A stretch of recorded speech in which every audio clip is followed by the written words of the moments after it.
Aryan please असा गप्पा नको बसूस. हे बघ, तुझ्या मनात काय चाललंय ना ते कळणं खूप गरजेचं आहे अरे माझ्यासाठी. अमृता, नरसिंह किल्लेदारांनी माझ्या बाबांना भेटायला बोलवलं एकट्यालाच, आणि दुसऱ्या दिवशी सकाळी त्यांची डेड बॉडी सापडते. अरे नाही, त्या रात्री काय घडलं ते कोणालाच माहित नाहीये.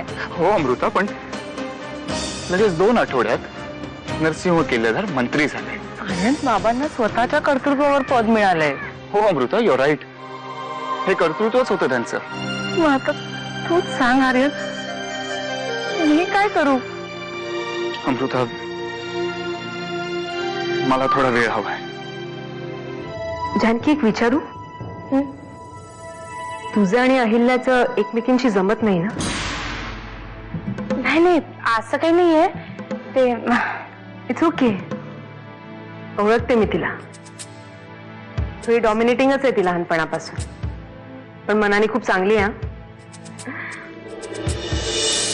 ओह, मॅडम आल्या. आली. 100 वर्ष आयुष्य आहे तुला.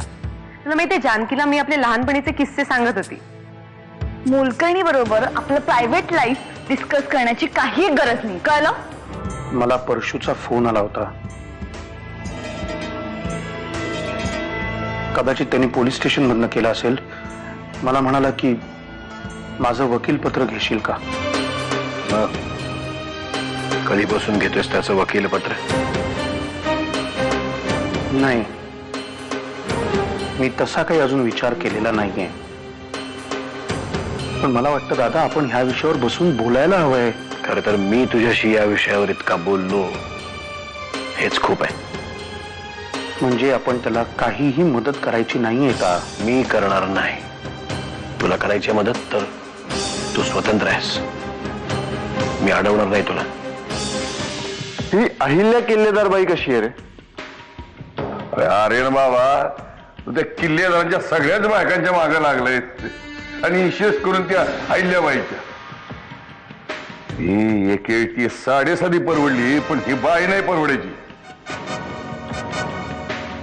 अरे लंका जाळायची असेल तर एक तरी विभीषण हवाच ना आपल्या मदतीला.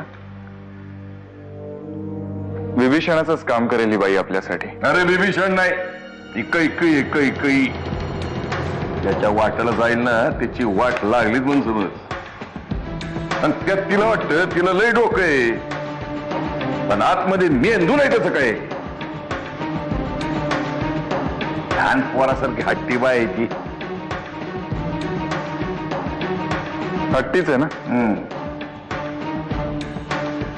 पुरव ना. आपण तिचे सगळे हट्ट पुरवू. अगदी तिच्या माहेरच्यांनी पुरवले नसतील ना तितके हट्ट, पण आपल्या फायद्यासाठी. बघून ठेवलंयस की नाही एखादा मुलगा? आता असं करूया, एकदा का तू MBA झालीस की लगेच आपण तुझ्यासाठी मुलं बघू. एक तरुण आणि अशी देखणी मुलं रांग लावतो की नाही बघ. सध्या तरी रमावतीला जाऊन मजा करायची हा एकच विचार आहे माझ्या डोक्यात. 1 मिनिट.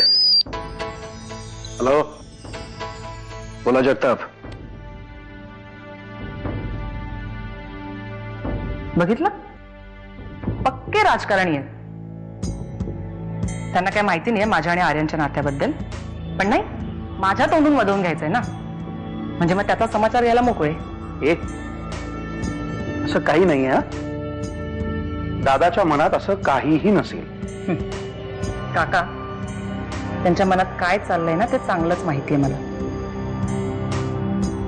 पण मीही त्यांचीच मुलगी आहे. जर लग्न केलं ना तर आर्यनशीच करेन, नाहीतर आयुष्यभर घरात बसून राहीन.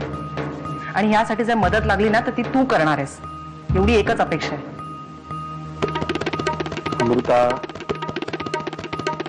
अमृता,